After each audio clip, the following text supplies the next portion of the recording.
जय सिया राम, हरिओम।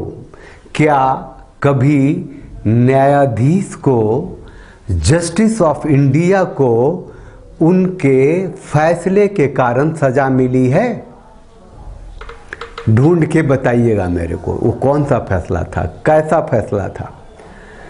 अभी जो हम बात करने ये आए हैं कि 2015 से वैवाहिक दुष्कर्म, जिसको बलात्कार हिंदी में कहते हैं, मैरिटल आरएपी पर उठापटक अदालत में मचा हुआ है। ये जानना चाहता हूं कि यह बात सही है कि अगर मैरिटल रेप को क्रिमिनलाइज कर दिया गया तो जो विवाह की संस्था वो समाप्त हो जाएगी, और कब पत्नी ने कंसेंट दिया और कब विड्रॉ किया ये प्रूव करना मुश्किल होगा। तो मैं जानना चाहता हूं कि कोर्ट में सरकार का क्या पक्ष है, वो मैरिटल रेप को क्रिमिनलाइज करने के पक्ष में है या उसको इम्यूनिटी प्रदान करने के पक्ष में। मेरा सुझाव है कि इसको इम्यूनिटी प्रदान किया जाना चाहिए, नहीं तो ये जो विवाह की संस्था ये खत्म हो जाएगी। और अब ये 2023 में आकर के तो सुप्रीम कोर्ट में है।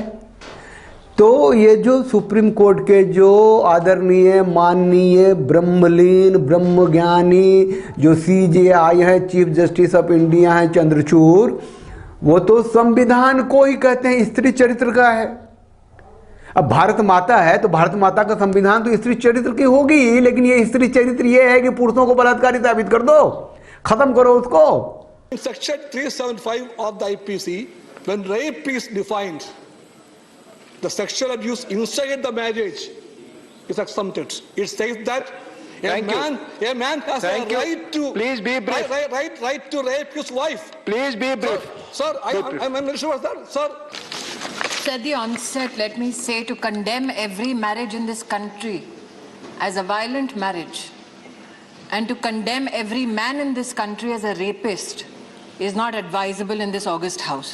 अब देखिए, हिंदू सनातनी परंपरा में, वैदिक रीति रिवाज में जो वैवाहिक संस्था का कभी शुरुआत हुई होगी और उसके जो मुख्य मानदंड हैं वो तो आज की तारीख में भी यही है ना, सहमति, सहवास, संतति, है कि नहीं। विवाह बिना सहमति के हो ही नहीं सकती।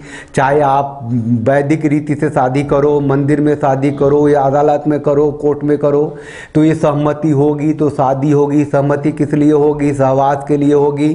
शादी से पूर्व सहवास को हम सब अपने बच्चों को सिखाते हैं कि गलत है, ये सामाजिक दृष्टिकोण से गलत है ना, धार्मिक दृष्टिकोण से गलत है, सिखाते आ रहे हैं। फिर भी आजकल के तारीख में तो कोर्ट ने लिव इन रिलेशनशिप बना, छोड़ी उधर नहीं जाते, लेकिन जो भी विवाह करता है, करती है, उसकी सहमति होती है उस जोड़े की सहवास के लिए और संतति के लिए। ठीक है, शादी करेंगे तो परिवार बनेगा, आगे नस्लें चलेंगी, ये मुख्य मुद्दा है। और इसके लिए वो कानून भी है, धारा 375, जिसमें कि ये कहा गया है कि वो वैवाहिक संबंध में बलात्कार नहीं हो सकता है अगर पत्नी 18 साल से ऊपर की हो। इतनी छोटी सी बात को लोग कह रहे हैं कि नहीं भैया, कैसे नहीं होगा, पुरुष है तो बलात्कार कर सकता है, पत्नी पे जबरदस्ती कर सकता है। औरतें जो हैं 36 टुकड़ों में पति को काट के दफना सकती हैं, तो पुरुष क्यों नहीं बलात्कार कर सकता है? तो ये सब चीजें चलते चलते आ गई कहाँ? हाई कोर्ट में। मई 2022 में इस वैवाहिक दुष्कर्म पर, मैरिटल रेप पर सुनते सुनते हाई कोर्ट ने स्प्लिट जजमेंट दे दिया। स्प्लिट जजमेंट बोले तो जमीन आसमान का फर्क वाला जजमेंट दे दिया। 2 जज साहब थे, राजीव शेखर थे और हरिशंकर थे।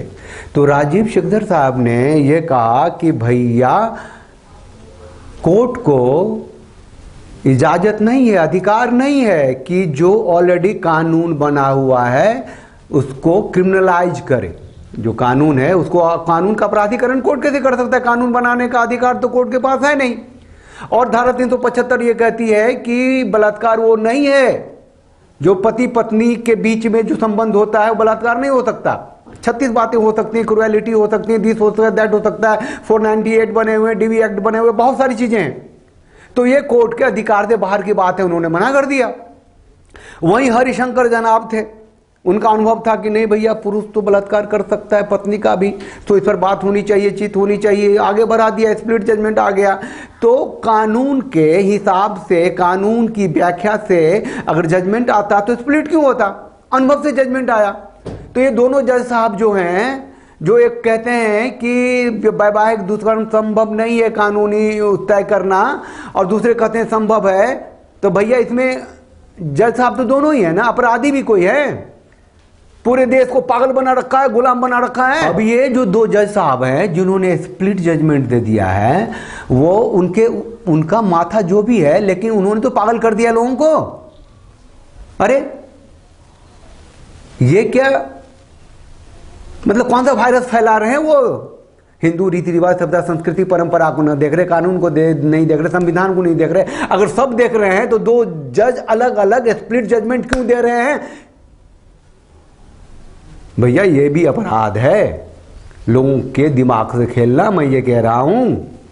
क्या पार्लियामेंट का power to amend the constitution किसी और संस्था पर डिपेंड कर सकता है?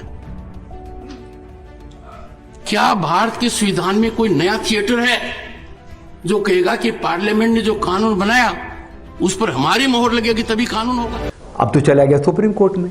तो सुप्रीम कोर्ट में जो जज साहब हैं वो तो डिक्लेयर्ड हैं, दो फेमिनिस्ट, नारीवादी, और जो सीजीआई जो है महानतम है, वो तो कहते हैं यहाँ के संविधान तक वो कहते हैं स्त्री चरित्र का है।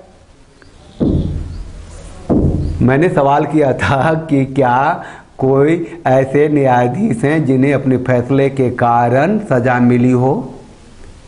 इम्पीचमेंट तो हुआ किसी का, हमें पता नहीं है, उस पर आएंगे, हम बहस करेंगे। सॉरी, बहस क्या करना है, आपसे पूछेंगे, आपसे बात करेंगे। आप लोग चैनल को लाइक कीजिए, शेयर कीजिए, सब्सक्राइब कीजिए और उस बेल आइकन को प्रेस कर दीजिए जिससे नोटिफिकेशन मिलता रहता है। और मेरी बात ध्यान से सुन के आगे बढ़िए कि एक होइए, साथ रहिए, विरोध कीजिए। ये वैवाहिक दुष्कर्म आएगा तो धरती से, सॉरी, भारत की भौगोलिक सीमा में विवाह खुद में एक दुष्कर्म होकर रह जाएगा। मैं बता रहा हूं आपको, जिंदगियां तबाह होंगी।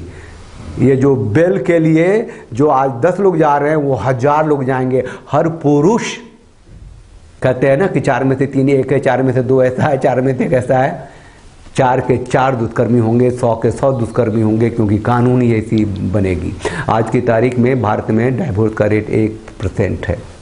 जी है, लग्जमबर्ग में 87% है, जर्मनी में 55% है, यूएस में 45% है, भारत में 1% है। क्योंकि भारत की आबादी बहुत ज़्यादा है, इसलिए 1% भी 1 करोड़ से ऊपर चली जाती है। आदमी बाप बाप चिल्लाता है कि भारत में बहुत कुछ हो गया है। जब ये फेमिनिस्ट, ये नारीवादी, ये कम्युनिस्ट, जब ये संविधान को स्त्री चरित्र का मानने वाले, बताने वाले मैरिटल रेप को वैलिडिटी देंगे तो ज़िंदगी तबाह होगी। सिर्फ आपकी नहीं, पूरे राष्ट्र की तबाह होगी, ये कहने के लिए आया था। चलिए आज के लिए बस इतना ही। जय सिया राम, हरिओम।